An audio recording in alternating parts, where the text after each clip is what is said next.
दोस्तों, इस बार गंगा दशहरा की तिथि को लेकर थोड़ा सा असमंजस बना हुआ है। गंगा दशहरा किस तारीख को होगा, यह थोड़ा सा असमंजस है। तो चलिए इस असमंजस को दूर करने का प्रयास करते हैं। दोस्तों, प्रतिवर्ष गंगा दशहरा ज्येष्ठ मास के शुक्ल पक्ष की 10वीं तिथि को मनाया जाता है। इस बार 10वीं तिथि 4 जून 2025 को रात्रि के 11:54 से आरंभ होगी, जो 6 जून 2025 को रात्रि के 2:14 पर समाप्त होगी। उदया तिथि के अनुसार गंगा दशहरा 5 जून को मनाया जाएगा।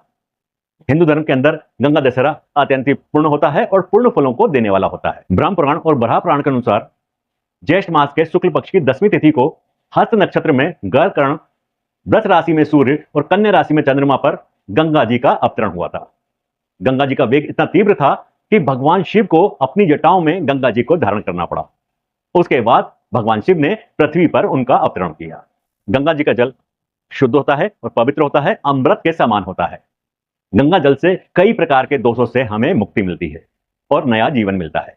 गंगा जल ही एक ऐसा जल है जो सदियों तक खराब नहीं होता। इसीलिए इसका उपयोग अधिकांश रूप से पूजा पाठ में किया जाता है, शुद्धिकरण में किया जाता है। इस दिन विशेष रूप से पूजा पाठ करने से पुण्य फलों की प्राप्ति होती है। पितृ दोषों से हमें मुक्ति मिलती है। यदि इस दिन स्नान आदि करके विशेष रूप से पूजा पाठ कर लिए जाए, तर्पण कर लिया जाए, तो पितरों की आत्मा को शांति मिलती है। इस दिन कुछ ऐसे विशेष मुहूर्त हैं, योग बने हैं, जिनमें यदि हमने पूजा पाठ कर लिया तो निश्चित रूप से हमें पूर्ण फलों की प्राप्ति हो सकती है।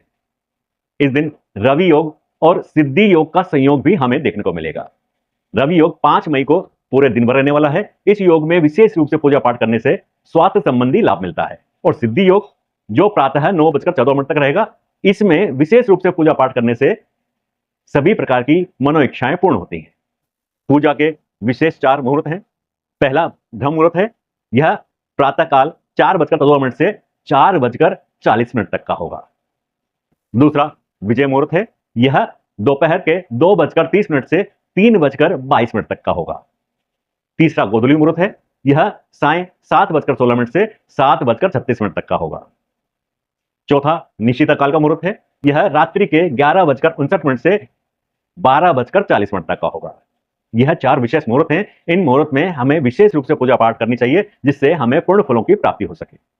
दोस्तों, इस दिन विशेष रूप से गंगा स्नान का महत्व है। जो भी व्यक्ति इस दिन गंगा स्नान करता है, उसे विशेष रूप से पूर्ण फलों की प्राप्ति होती है। इस दिन दान का भी विशेष महत्व है। ऐसा करने से विशेष पूर्ण फलों की प्राप्ति होती है।